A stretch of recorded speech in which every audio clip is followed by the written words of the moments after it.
Et dans notre continuité, on va avoir maintenant une pièce de théâtre de notre frère Régent Bouillon. Et par la suite, on aura la prédication.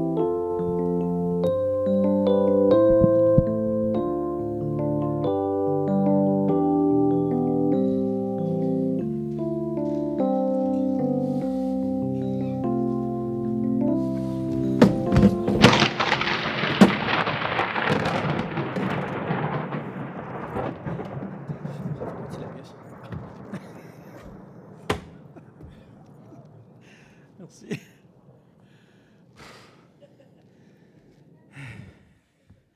Merci.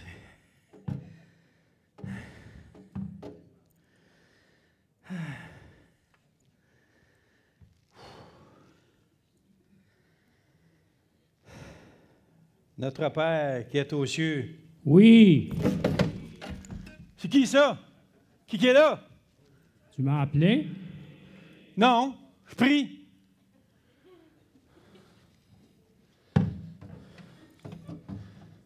Notre Père,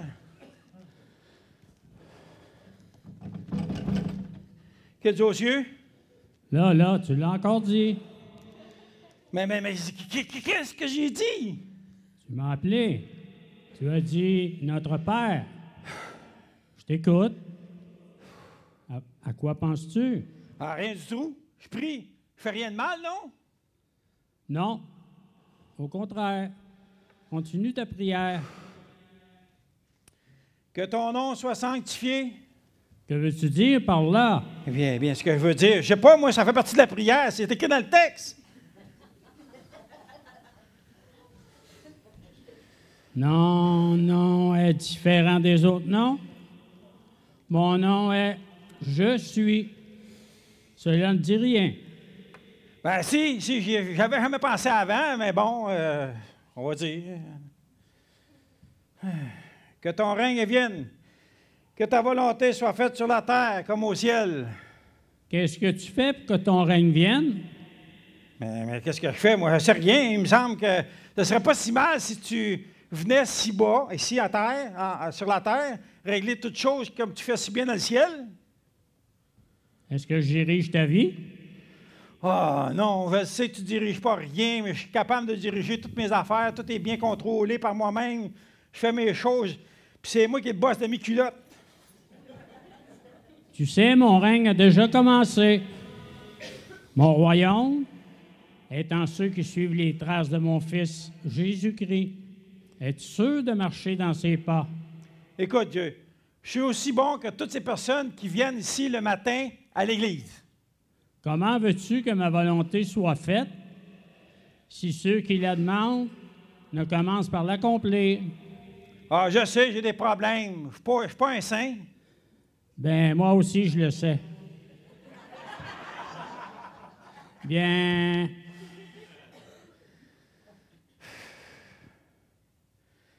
Tu sais, oui. Tu sais que je veux me débarrasser de toutes ces affaires-là, mais jusqu'à temps que je sois libre, là, non, là, c'est moi qui ai vraiment un problème, là, qui m'empêche d'être libre là, avec toutes ces affaires-là. Là. Ben, nous allons avancer. Nous allons travailler ensemble, toi et moi, et voir des victoires. Non, aujourd'hui, ça va beaucoup trop loin. Puis avec toi, ça prend beaucoup trop de temps. Des semaines de prière et des mois. C'est long. Donne-nous notre pain de ce jour. Me fais-tu confiance pour le pain? Ah, oui! Prier, c'est un acte courageux. Tu pourrais finir par être changé, tu sais. Mais tu n'as pas fini avec ta prière. Continue. Eh bien, continue. Mais je peux pas.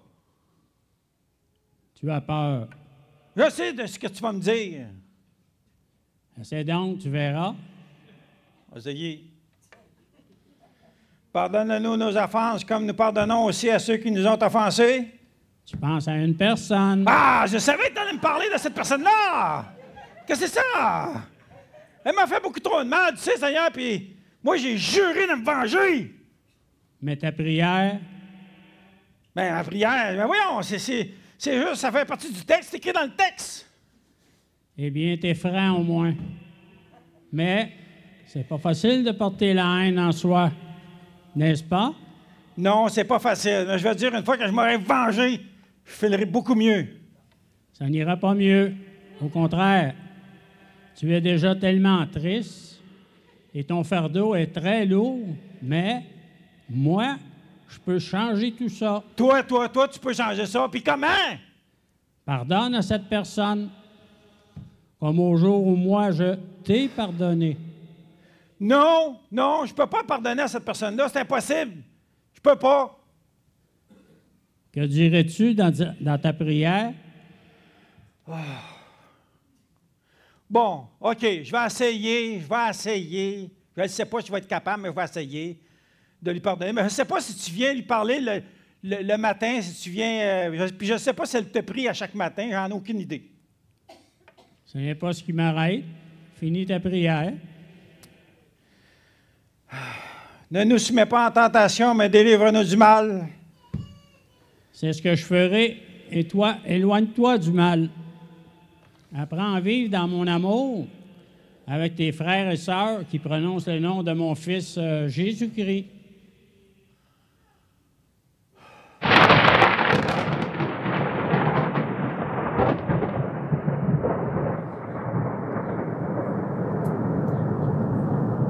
Car c'est à toi qu'appartiennent la puissance et la gloire pour les siècles des siècles.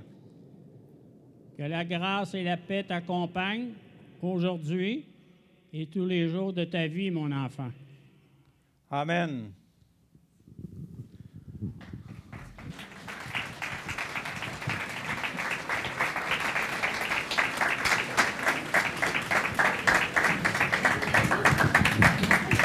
Dieu.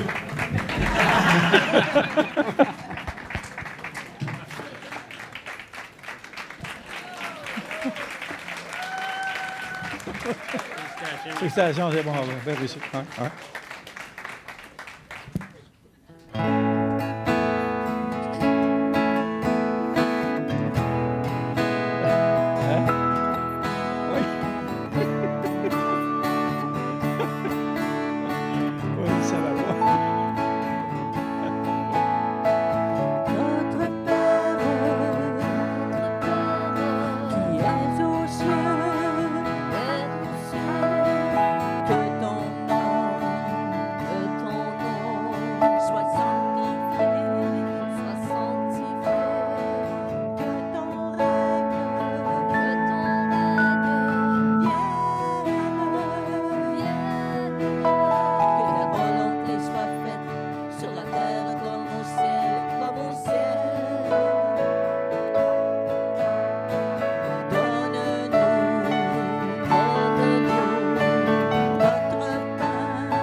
Et encore, merci à l'équipe.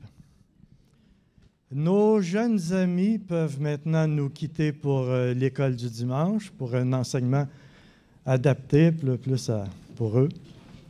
Et je vais inviter mon frère Jacques à venir nous partager ses réflexions sur le Notre Père. Justement, vous aviez deviné le thème, j'imagine.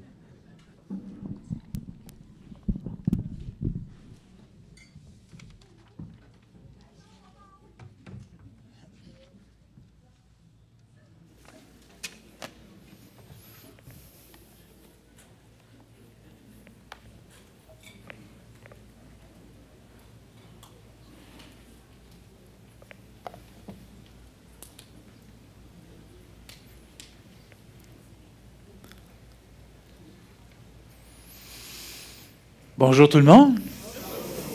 Si vous voulez, on va commencer par un mot de prière. Seigneur Jésus, c'est tes paroles qu'on veut considérer ce matin. Et on te prie que par ton Esprit Saint, tu nous guides dans tes voies, dans tes pensées, pour qu'on puisse marcher avec toi, te suivre. En ton nom précieux, on prie. Amen. Amen. Merci beaucoup, Régent. Merci, la voix de Dieu. Où est la voix de Dieu? Jean-Claude est là-bas en arrière. Merci à la troupe de théâtre de la CCM. La troupe senior. La troupe senior. Moi, ce que je retire un peu de cette pièce de théâtre, c'est que dire le Notre Père, c'est parler à notre Père. Et notre prieur a été surpris que Dieu réponde parce qu'il ne réalisait pas qu'il était en conversation avec le Créateur de l'univers, son Père. Bien, on fait le lien. Bonne fête des Pères. Moi aussi, je voudrais vous souhaiter bonne fête des Pères. Moi, je pourrais dire que cette année, j'ai été comme choyé en tant que père. J'ai eu l'occasion hier, avec mes 2 garçons, faire le tour de l'île d'Orléans. C'est-à-dire que c'était 16 km de course ou marche, puis 7 km pour les moins hardis. Moi, j'ai fait 7 km avec un de mes 2 garçons, puis il y en a un des 2 qui a fait le 16. Fait que ça a été vraiment agréable. On a fait ça hier, puis c'est le fun. C'est le fun d'avoir des enfants qui grandissent, puis de voir qu'est-ce qui se passe avec eux dans la vie et ce que le Seigneur fait dans leur cœur. Puis, hier, avec mon plus jeune, j'ai pu aussi faire de l'informatique avec Murray, ce qui était très intéressant. Murray a un autre père professionnel, vous savez, hein, depuis la semaine passée, que Murray a 7 enfants avec Lucie. Donc, un père d'expérience. Et ce matin, là, on célèbre ensemble, autour de la parole de Dieu, entre frères et sœurs, avec un même Père. Puis, ce soir, j'ai un souper au homard prévu avec ma mère, Martine, mon oncle. Fait que ça va être bon. Fait que ça a été une belle année, cette année, pour la fête des Pères. Fait que, comme je disais tantôt, la pièce qu'on vient d'entendre, là, elle nous rappelle que c'est une relation. On dit souvent, c'est pas une religion, c'est une relation, mais le Notre Père, ça nous rappelle que c'est une relation. Puis Jésus, il nous a laissé cette formation-là sur comment parler à notre Père céleste. Puis si on se donne un petit peu de contexte, moi je vous invite à prendre dans votre Bible ou sur votre appareil digital Matthieu chapitre 6. C'est là que se trouve le Notre Père. Puis on va se donner un petit peu de contexte, juste pour se mettre dans le bain, là. C'est que dans le début du ministère de Jésus, il s'en va à Capernaum, sur le bord de la mer de Galilée. On lit dans Matthieu 4, si on recule juste un petit peu pour regarder quelques petites choses pour se mettre en appétit. Matthieu chapitre 4, à partir du verset 12, Jésus ayant appris que Jean avait été livré, on parle de Jean-Baptiste, il se retira dans la Galilée et quitta Nazareth et vint demeurer à Capernaum, situé près de la mer, dans le territoire de Zébulon et de Nephtali, afin que s'accomplisse ce qui avait été annoncé par Ésaïe, le prophète. Autrement dit, c'est une prophétie qui disait que Jésus devait être dans un endroit reculé. Puis, à partir du verset 17, dès ce moment, Jésus commença à prêcher et à dire « Repentez-vous, car le royaume des cieux est proche. » Donc, son message, c'était ça, quand il passait puis il prêchait. Et on voit un petit peu plus loin l'appel aux premiers disciples.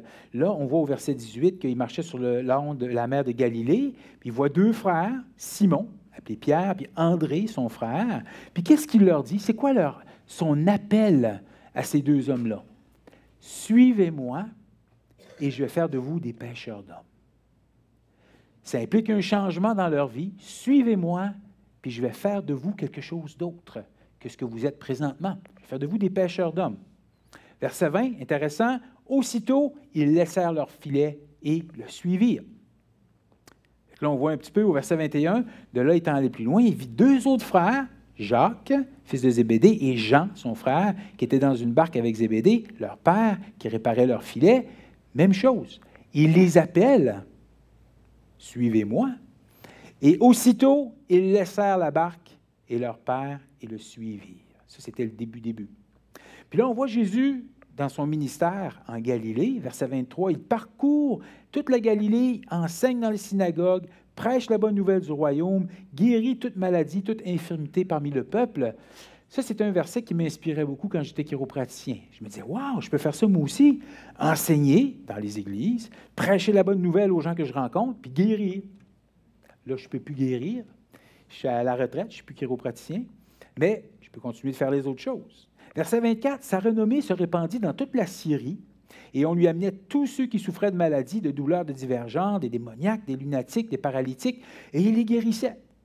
Une grande foule le suivit, autrement dit, Jésus devenait populaire, de la Décapole de Jérusalem, la Judée et d'au-delà du Jourdain. Chapitre 5. Voyant la foule, beaucoup de monde était là, rassemblé. Jésus monta sur la montagne et après qu'il se fut assis, ça c'était la posture habituelle pour ceux qui enseignaient, les disciples s'approchèrent de lui, puis ayant ouvert la bouche, il les enseigna. Et là, c'est quoi qu'on voit? C'est le sermon sur la montagne. Matthieu chapitre 5 au chapitre 7. Et ça commence avec les béatitudes.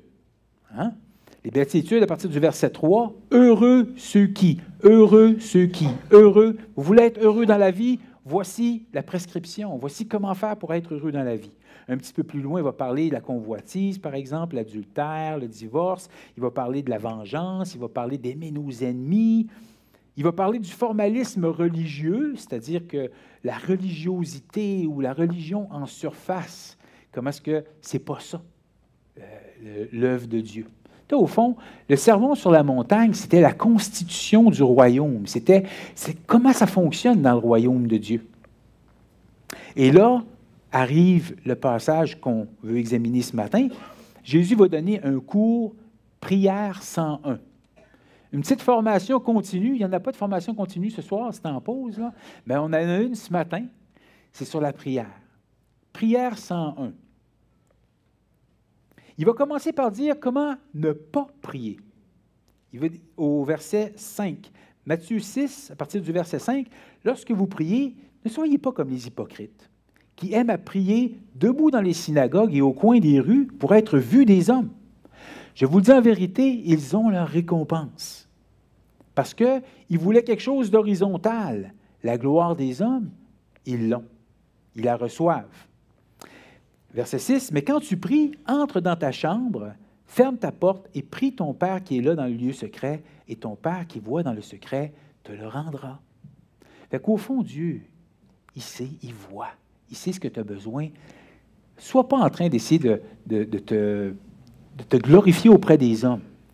Va dans le secret avec ton Père. C'est là que ça se joue. Puis au verset 7, « Comment ne pas prier? En priant, ne multipliez pas de vaines paroles, comme les païens qui s'imaginent qu'à force de paroles, ils seront exaucés. Ne leur ressemblez pas, car votre Père sait de quoi vous avez besoin avant que vous le lui demandiez. » Et ça, on se rappelle que pour certains d'entre nous, dans notre ancienne religion, prier à répétition, c'était supposé de nous apporter plus de power devant Dieu, puis il risquait de plus répondre à ce qu'on demandait. Mais c'est quoi ça? Est-ce que Dieu, c'est une machine distributrice? Plus que je mets de l'argent, plus qu'il va me sortir des choses? Non, c'est pas ça. Ce n'est pas un échange mercantile pour avoir de quoi. Je fais plus d'efforts, il y a plus de larmes qui coulent, ou je prie plus longtemps, je dis plus de prières. Puis comme ça, bien, Dieu, il me doit quelque chose. Il va m'exaucer davantage. Non, non. Si vous pensez comme ça, vous ne comprenez pas la prière, les amis. Fait qu'il va dire, au contraire, verset 9, « Voici comment vous devez prier. » Et c'est là qu'est son fameux cours de prière 101. Quand il dit, Jésus dit, « Voici comment vous devez prier », bien, premièrement, il prend pour acquis que les disciples vont prier. La prière, c'est comme la respiration pour un être humain. Tu inspires, tu expires, c'est ce qui te tient la vie, mais la relation avec ton Père céleste, c'est ce qui tient ta vie. C'est normal. Tu te maries avec quelqu'un, tu vas avoir des interactions avec, tu vas parler avec. Tu vas prier ton Père. Voici comment vous devez prier. Vous vous rappelez, à un moment donné, on avait regardé, c'est quoi les fondements de la vie chrétienne? Puis je vais montrer une roue des navigateurs, la roue des navigateurs. Il y avait deux partie verticale, la prière où on exprime qui on est puis ce qu'on vit à Dieu, puis lui nous parle par la parole. Puis il y avait deux raies horizontales, la communion fraternelle où ce qu'on s'assemble entre frères et sœurs, puis faire connaître l'Évangile, le témoignage. Donc, ça fait partie de la base de la vie chrétienne, des fondements de la vie chrétienne. Parler à Dieu, prier. Comment vous devez prier? Moi, ce que ça me dit, c'est pas « voici les mots que vous devez réciter ». Parce qu'on sait ce que ça a été dans le passé pour plusieurs d'entre nous, de mémoriser une prière par cœur, puis de la réciter, mais de façon automatique, qui fait qu'on peut le faire sans même penser aux mots. Ça devient comme une rengaine qu'on peut dire de façon sans réflexion. On peut dire ces paroles-là avec conviction. On peut faire ça. Puis si on le fait, tant mieux. Mais le point, c'est que le but n'est pas de simplement mémoriser quelques mots puis de dire, si je dis ça, ça va faire tourner les roues avec Dieu. C'est pas ça. Voici comment vous devez prier. Moi, je vois ça comme un plan. Je vois ça comme un guide, une maquette, une esquisse. C'est quoi les sujets que Dieu a à cœur qu'on puisse jaser avec lui? Les sujets qui sont déjà sur son cœur à lui. Parce que quand on regarde le Notre Père, on s'aperçoit que c'est pas qu'on est en train d'essayer de tordre le bras à Dieu pour lui faire faire ce qu'il n'a pas le goût de faire. Des fois, on voit ça, la prière, comme ça. Il faut que je prie, puis il faut que j'intercède, puis il faut que... pour faire à Dieu ce qu'il n'aurait pas le goût de faire. Non. Moi, quand je vois Notre Père, je vois que c'est Dieu qui m'invite à entrer dans sa volonté, dans la direction qu'il a déjà, puis que moi, je m'harmonise à ça, puis que je veuille ce que lui veut, puis que je lui demande ce qu'il est déjà en train de faire. Il veut que j'aie à cœur les mêmes choses que lui a à cœur. C'est ça, pour moi, Notre Père. C'est, voici les priorités, voici mon plan. Veux-tu entrer là-dedans, Jacques, avec moi? Veux-tu m'intercéder pour ce que je suis déjà en train de faire? Puis on va travailler ensemble. Moi, c'est ça, Notre Père. Donc, voici comment vous devez prier, une esquisse, une maquette. Au verset 9, il dit, « Notre Père qui es aux cieux. » Il n'y avait pas beaucoup de religions dans le temps où Jésus a enseigné ça à ses disciples qui pouvaient dire que Dieu était considéré comme un Père. Dieu était loin, inaccessible, mais de penser à Dieu comme un Père, c'était comme révolutionnaire. Mais nous, les croyants, on peut. On peut penser que Dieu est notre Père, non seulement notre Créateur, grandiose, au contrôle de tout l'univers, mais notre Père.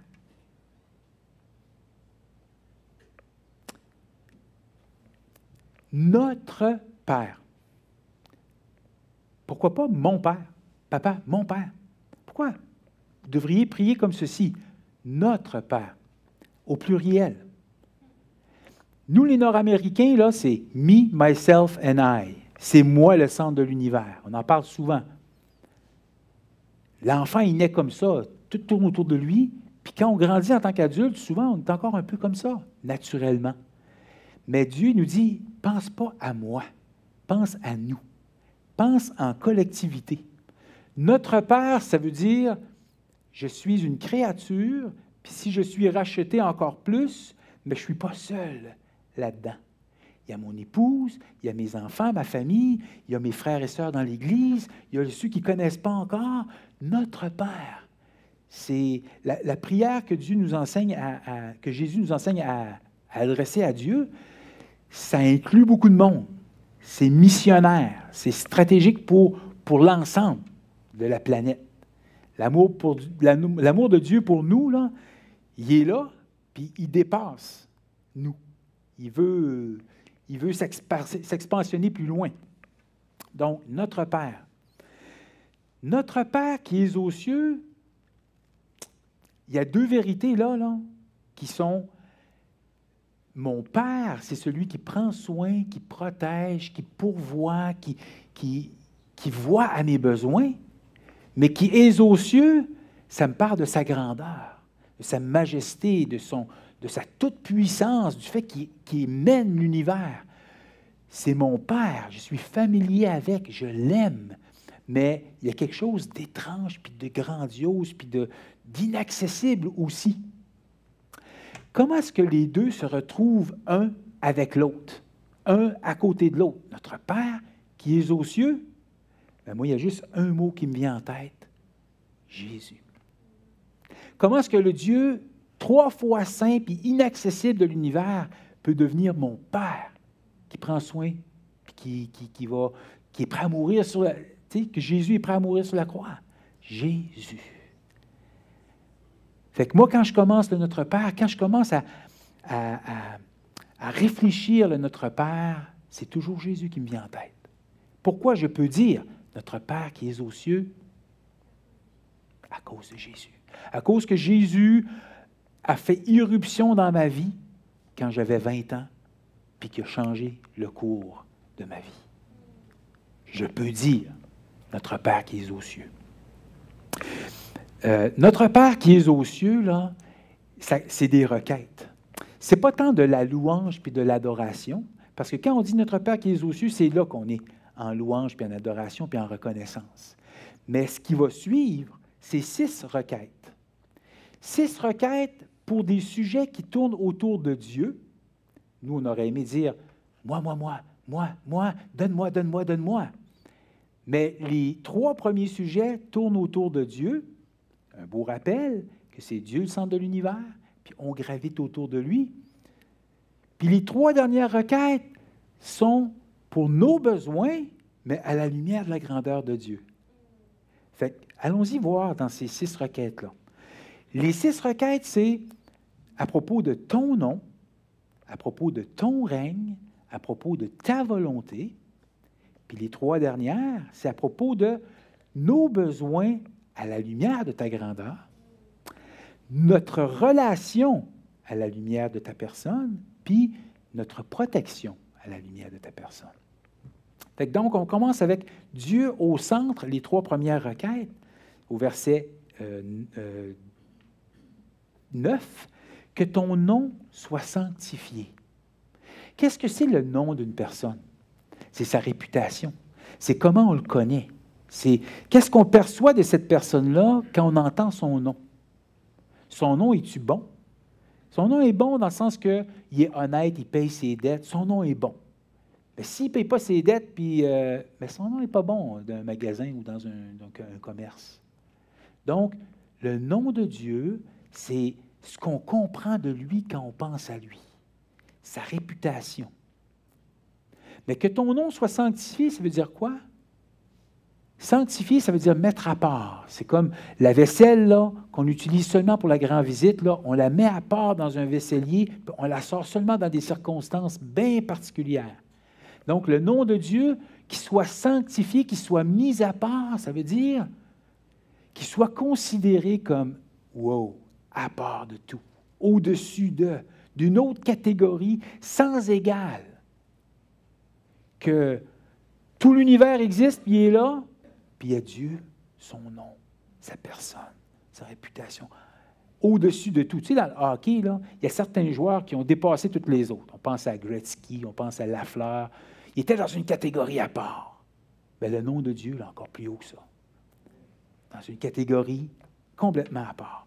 Que ton nom soit sanctifié. Donc, une première requête, c'est « Seigneur, que ce que tu es, ce que je comprends de toi, ce à quoi je pense quand je pense à toi, que ce soit ce qu'il y a de plus haut dans ma compréhension, dans mon cœur, dans ma vie, que tu sois mon premier amour. » C'est pas une belle première requête, ça? Quelque chose qu'on demande à Dieu. Fais ça dans ma vie, Seigneur. Que ton nom soit à part pour moi. Quelque part, si c'est le cas, là, que je suis un amoureux de Dieu, bien, quand j'entends les gens qui traînent son nom dans la boue, tu comprends? Je n'ai pas le goût de le faire moi-même, même si je me cogne sur un doigt avec le marteau, ce ne sera pas son nom qui va sortir. Parce que je le crains, parce que je l'aime, parce que non, je ne veux pas salir son nom. Hein? Que ton nom soit sanctifié. La deuxième requête, pour que Dieu soit au centre, on la voit au verset 10, que ton règne vienne. Comment est-ce que Dieu régnait dans le jardin d'Éden? Il régnait. Hein? Adam, Ève n'avaient pas désobéi, ne s'étaient pas rebellés, ils n'avaient pas passé à côté de la volonté de Dieu. Ils étaient soumis à Dieu, ils étaient simples, naïfs, puis naïfs pas dans le mauvais sens du terme. T'es pas aguerri au péché, aguerri au mal. Puis en dehors du jardin, depuis la chute, Dieu a laissé l'homme aller avec les conséquences de ses choix, de ses actes. Puis on a de la misère dans notre vie, dans notre travail, dans nos relations entre les uns et les autres, puis dans notre relation avec lui depuis ce temps-là. Que ton règne vienne, c'est qu'on aimerait vraiment que Dieu vienne solutionner ce problème-là, puis qu'on puisse revenir à comment c'était dans le jardin. On sait que ça va arriver. On sait qu'un jour, il va y avoir des nouveaux cieux, une nouvelle terre, où ce que la paix va régner, puis le Seigneur va être honoré comme il est digne de l'être. Mais entre-temps, hein, ça veut dire quoi aussi? Le règne de Dieu, il est là présentement, où? Sur la terre, dans le cœur de ceux qui lui appartiennent. Que ton règne vienne là, Seigneur, que ça commence là. Que tu puisses être roi, maître dans mon cœur, comme tu es digne de l'être. Puis vous savez, il y a un certain temps, on avait parlé d'un esclave qui, dans l'Ancien Testament, se disait « Je suis bien dans cette maison, mon maître est bon. Je veux rester ici. Les années de mon esclavage, ça arrive terminé, là. Maître, poinçonne mon oreille sur la porte, puis je vais t'appartenir toujours. » Bien, c'est un peu ça la pensée. C'est quelqu'un qui dit, « Seigneur, tu es maître dans l'univers, sois maître là, sois règne là. Je t'aime, je veux être avec toi pour toujours. Jusqu'à mon dernier souffle, puis après, règne là. Puis si tu règnes là, quelque part, tu vas changer les choses là, puis tu vas me donner de aussi contribuer à ce que ça puisse s'étendre, ce règne-là, parmi les gens qui m'entourent. Donc, le Notre Père, ce n'est pas juste une prière personnelle entre la personne, puis entre Dieu. C'est une prière missionnaire. Dans le Notre Père, Jésus, il y a comme tout le programme, l'œuvre de Dieu, en quelques phrases. C'est incroyable comment est-ce que Jésus peut prendre quelques courtes phrases pour mettre ensemble l'entièreté de son plan, de son œuvre, de son entreprise. Que ton règne vienne. Que ta volonté soit faite, toujours au verset 10, que ta volonté soit faite sur la terre comme au ciel. On sait, comme on a dit tantôt, que présentement, sur la terre, c'est plutôt la volonté d'ennemi qui se fait. Le bien est mal, le mal est bien. Mais Seigneur, Père, que ta volonté soit faite sur la terre comme au ciel, en commençant par moi-même. Moi, je vais apprendre à faire ta volonté, plus le temps avance, puis que ça se répande aux autres personnes qui sont autour de moi. Comment est-ce que je vais apprendre à faire la volonté de Dieu? réponse est simple. Dans sa parole. C'est dans sa parole que je découvre qui mon Père est, où il s'en va, qu'est-ce qu'il fait, puis qu'est-ce que je peux faire pour le suivre. Que ta volonté soit faite sur la terre comme au ciel. Comment est-ce que la volonté de Dieu est faite au ciel? Parfaitement, immédiatement, fortement. Les anges font avec zèle la volonté de Dieu. Ça ne devrait pas être ça que j'aspire à faire. Tu sais, rapidement, pas en maugréant, un peu comme notre gars qui priait tantôt. C'est comme le Père, il fallait qu'il traîne, tu sais, à comprendre c'est quoi son cœur, c'est quoi son œuvre, puis de suivre dans ses voies. Non, je veux. Il faudrait qu'on mette des briques, parce que je veux que ta volonté soit faite sur la terre comme au ciel, en commençant par moi. Et ça, c'était les 3 premières qui sont vraiment centrées sur Dieu au centre. Et les 3 prochaines requêtes, mais c'est nos besoins à la lumière de notre relation avec Dieu pour que Dieu soit au centre. Donc, le 4e requête, c'est nos besoins, verset 11. Donne-nous aujourd'hui notre pain quotidien. Pourquoi prier pour du pain? Vous n'en avez pas du pain chez vous? Probablement, plein le frigidaire ou plein l'armoire. Pourquoi prier pour du pain? Mais moi, je pense que quand le Seigneur Jésus enseigne aux disciples à prier ça, il est en train de leur faire comprendre c'est quoi les priorités. Il ne leur dit pas, là, vous allez prier pour le caviar de tout le mois ou pour l'argent de la retraite dans 25 ans. Non, notre pain simple, la vie simple, quotidien, aujourd'hui. Ça, c'est peut-être une leçon que nous, les Nord-Américains, on a besoin de vraiment réfléchir. C'est prudent de prévoir puis d'économiser, mais ça se peut-tu qu'on dépasse l'intention de Dieu là-dedans puis qu'on ne lui fait plus confiance? On se confie vraiment dans ce que nous, on est capable d'accumuler, ramasser, puis finalement, ben, on n'a plus besoin de parler à Dieu de nos besoins. S'il y a peut-être un siècle où les enfants de Dieu ont un problème avec ça, c'est peut-être notre siècle présentement. Donc, donne-nous aujourd'hui notre pain quotidien. Puis, probablement, la majorité d'entre vous, vous avez des évidences dans votre vie ou dans la vie de gens autour de vous où vous avez vu Dieu répondre à vos besoins d'une manière miraculeuse. Moi, je l'ai vu dans ma vie, dans la vie de gens proches de moi, puis vous l'avez probablement vu. Puis je pense que c'est Dieu qui parfois nous fait un clin d'œil. Tu n'y penses pas, là, mais ta santé, ton emploi, tout ça, c'est quand même moi qui te donne ça.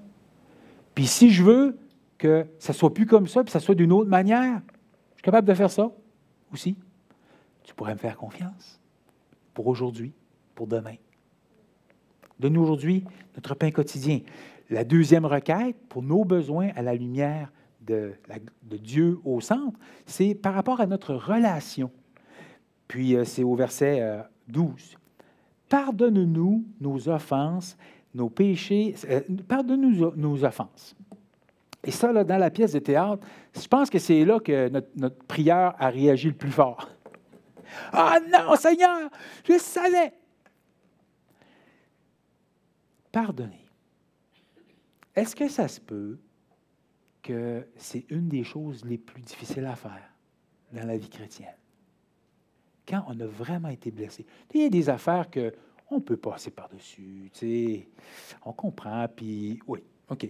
Mais il y a des affaires là, que je ne pourrais jamais pardonner ça. Puis des fois, on n'oserait peut-être pas le dire, mais au fond, on le pense peut-être. Puis il y a des choses vraiment graves qui peuvent avoir été faites envers nous. Ça, là, on n'amenuise pas ça. Là. On ne diminue pas l'importance de certaines sortes d'abus, certaines sortes de choses qui peuvent être arrivées.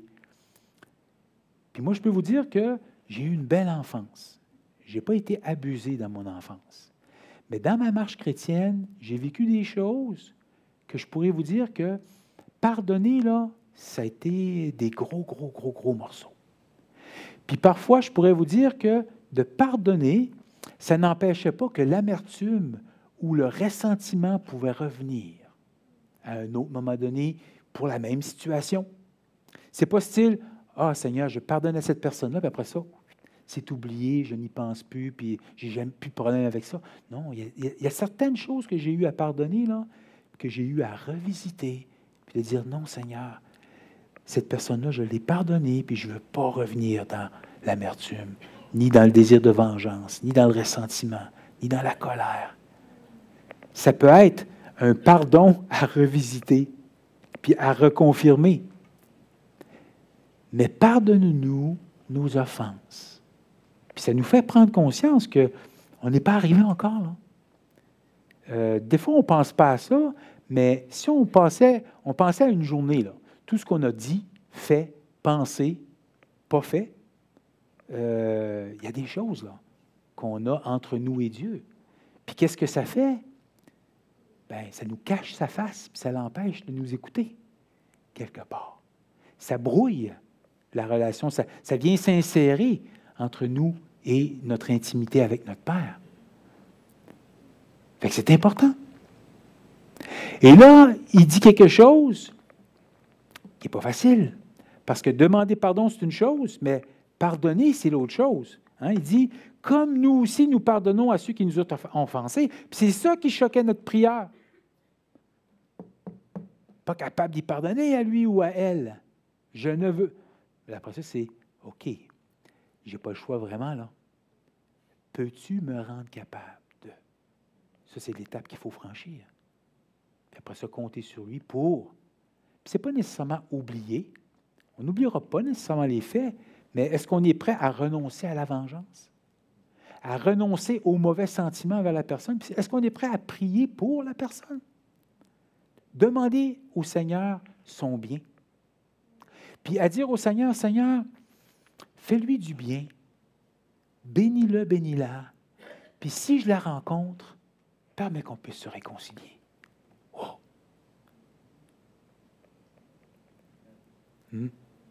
J'aimerais pouvoir ça. Puis il y en a des situations que je vous dis que c'est... j'ai besoin de l'aide de Dieu. Mais Dieu est grand. Il peut faire ça pour nous. Et après ça, la dernière requête pour nos besoins à la lumière de Dieu, c'est pour notre protection. Verset 13. Ne nous induis pas en tentation, mais délivre-nous du malin. Malin, c'est le grec ponéros, qui peut aussi être traduit pour mal. Puis dans certaines versions bibliques, ça va être délivre-nous du mal. Fait qu'au fond, on a 3 ennemis dans notre vie en dehors du jardin, le malin, le monde, le moi. C'est quoi cette requête-là? C'est ne nous induis pas en tentation. On sait que Dieu ne tente personne, mais qui permet. Tu sais, Dieu ne tente personne, Jacques 1,13. Mais il permet parfois, même à l'ennemi, de nous tester pour révéler des choses en nous. Exemple, Job. On sait qu'est-ce qui s'est passé avec Job, puis on sait que Dieu était au contrôle.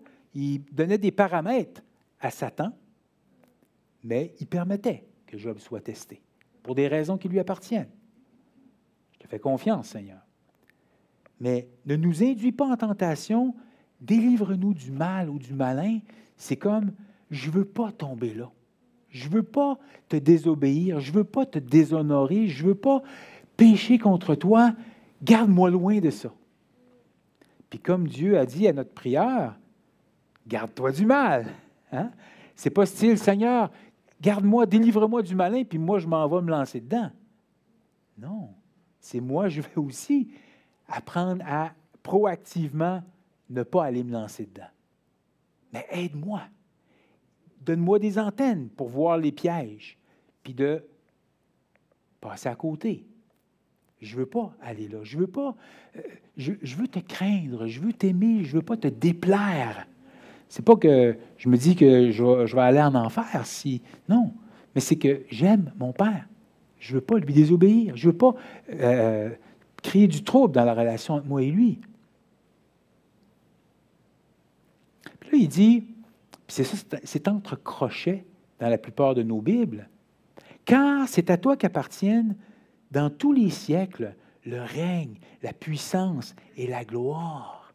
Et notre prière, il a bien terminé avec ça. C'était comme, ça avait l'air d'être triomphant dans sa prière. Bon, peut-être que ce n'était pas là dans les meilleurs manuscrits, dans les versions originales, mais cette pensée-là, là, qu'on ait une pensée pour que toute la gloire revienne à Dieu après qu'on lui a fait des requêtes, c'est-tu biblique? Fait que moi, je dirais, que ce soit là ou pas là dans les manuscrits les plus originaux, cette pensée-là, c'est biblique. Donc, moi, je vous dirais, ouais, gênons-nous pas de le faire. On a commencé par notre Père qui est aux cieux. On lui a demandé beaucoup de choses pour sa gloire, puis pour nos besoins à la lumière de sa gloire. Mais gênons-nous pas de retourner tout ça, Seigneur, là, c'était pour ta gloire. C'était parce que tu règnes dans l'univers. Tu es mon Père, mais je veux voir encore plus de ta gloire dans l'univers, car c'est à toi qu'appartiennent le règne, la puissance et la gloire pour tous les siècles.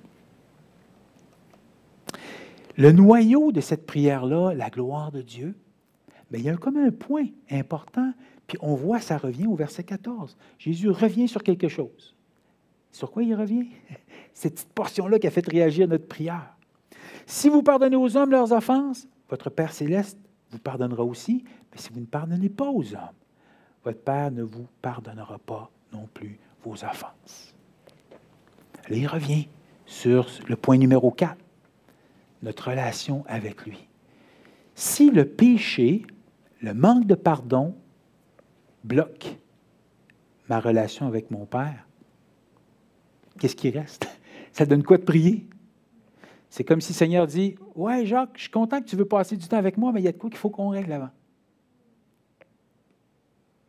Ouais, c'est ça. Ça fait que la relation se préserve, puis se rapproche, devient de plus en plus intime à la lumière du fait qu'on ne laisse rien être obstacle.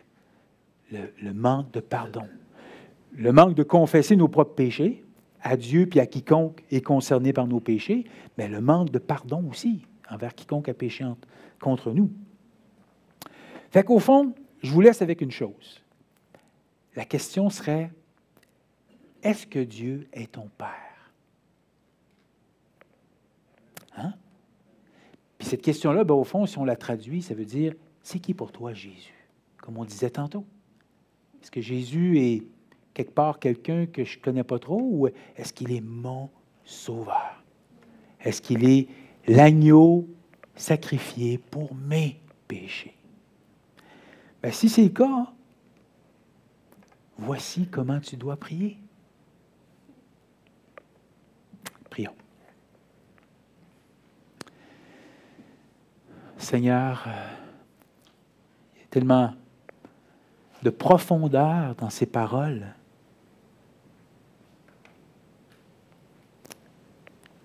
Aide-nous à voir comment ça s'applique dans nos propres vies. Aide-nous à voir comment on peut s'harmoniser à ton œuvre, à ta direction, à ton plan. Si quelques-uns ici ce matin ne te connaissent pas comme Père, ne les laisse pas tranquilles. Donne-leur de chercher à savoir qu'est-ce qui manque pour qu'ils puissent avoir la paix avec toi, maintenant, pour l'éternité. En ton nom précieux, on prie. Amen.